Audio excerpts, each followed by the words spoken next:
Hi everyone, this is Joe, and today I will be doing a video on what I thought of the Viltrox E-Z mount adapter. The Viltrox website promises this adapter to be fast and precise and autofocus.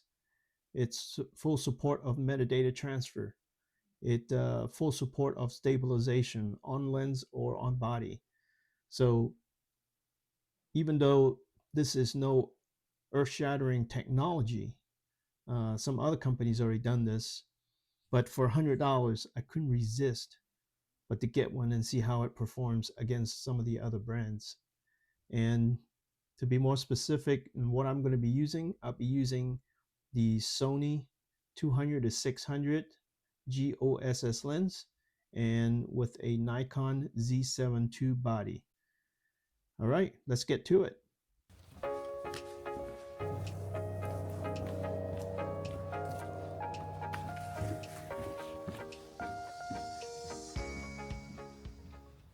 All right, so here we are on location and beautiful day today.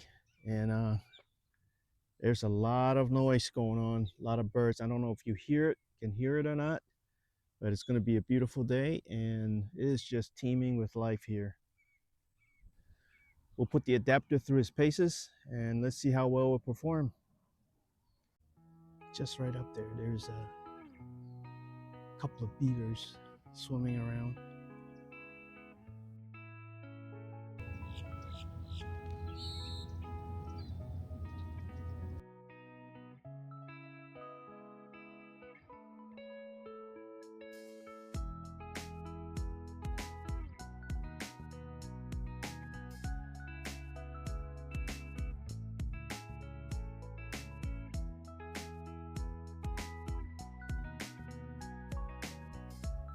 So as you can see, the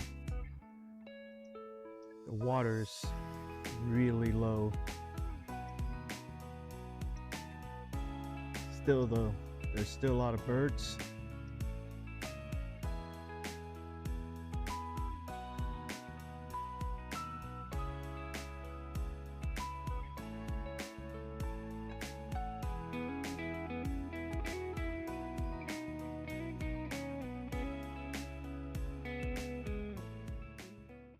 Gonna walk down this road here. I think I spotted a couple of hawks flying around.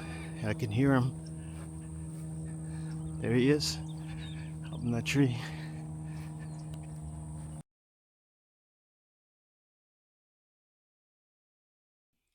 Okay, I think we can wrap it up here. It's been a long day. It was a beautiful day, and I think I got some good shot. I'm pretty sure I missed quite a few, yeah, but the overall, I think I had a pretty good experience with it. Um, but we'll see. We'll take it back to the computer and we'll check out the images a little closer. So here we are at the control environment test part. Here we are at 200 millimeter focal length. The two objects you see, the swan and the figurine, they are sitting about 4.5 feet apart from each other. The table is 5 feet, so I set them close to the edge, but not quite on the edge, with the fear the dog might bump into it and break the figurine. But they're 4.5 feet apart, and from the figurine to the tip of my lens, the 200 600, it's about 15 feet. Here we are at 200 millimeter.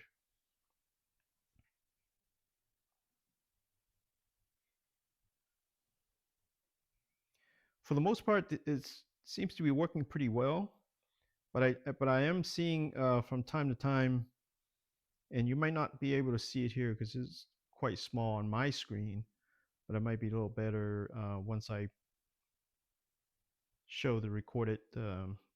From time to time, I'm seeing a little bit of lag, like from moving from the swan to the figurine to the face. It looks like it's trying to focus, but then it stops. and then regains the focus um, for like about a second. So there's no rhyme or reason, just happens from time to time. But as you can see, for the most part, focus is pretty accurate, pretty fast, except for the few occasions that I am experiencing unknown reason to be a lag. But I did, just to make sure that it's not because of the setup, the lighting, and all that kind of stuff, or the other variable. I did put in a native Z lens, a 24 to 120 millimeter zoom on it, and tested it out with the same setup, and I experienced no lag whatsoever. So it's not the lighting that is causing that. Um, I think it's the adapter, and I'm hoping that in future firmware releases for the Viltrox will hopefully fix that issue.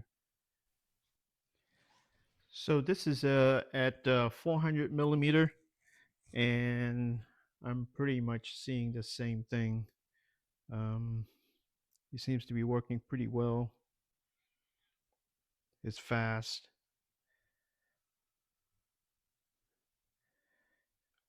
From the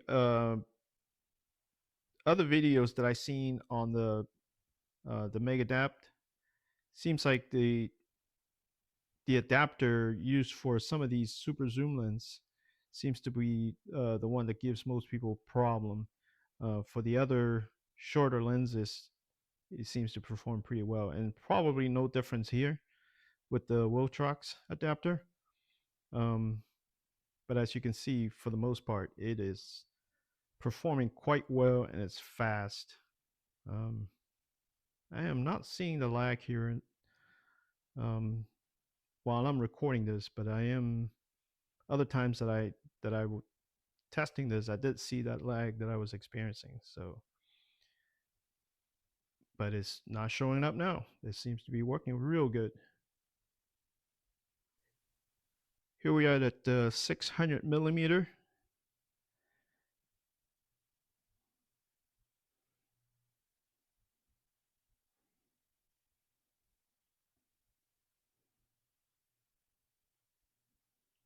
Pretty fast.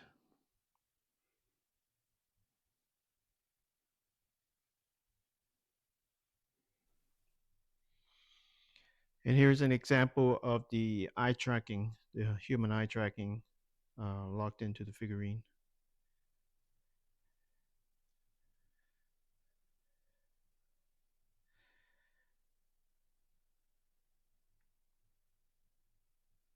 Unfortunately, the Z7ii isn't exactly have the best eye locking as some of the other newer cameras.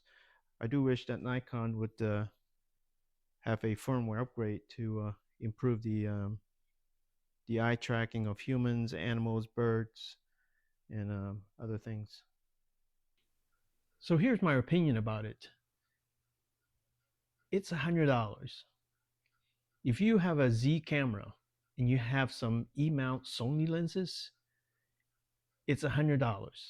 I think for some of the not as long zoom lens like the one that I use, the 200 600, I think it's going to work out great. Now, is it going to work as good as a native Z lens that is tailored for a Z body? No, but I think it's going to work out really good, really close to as if you are using a Z lens. Now, for the 200 to 600 lens, that is a super zoom lens. And I think no adapter is going to give you the performance that beats a native Z lens. Now, the other thing I realize is, perhaps if you put this adapter on a Z9 and go out and shoot wildlife, you may get a much better result than I did with the Z7ii. Z7ii is not known for um, capturing fast-moving objects, so there's that. I wish Nikon would put a firmware out there to improve that, but I don't think they're going to do that. Now, while I was out there, my experience is that I got some great shots, and at the same time, I missed some great shots. There were a couple times while I was out there where I pressed the button to focus and it didn't focus. I had to do it twice. Um, but there were a couple of times that was like that. It wasn't a frequent thing, but it did happen. Now, again, it's on a Z7 II body. Now, if I put it on a Z9, I might have gotten better results. For $100, I'm able to put a Sony 200 to 600 lens on my Z7 II. I'm extremely happy. So would I recommend this?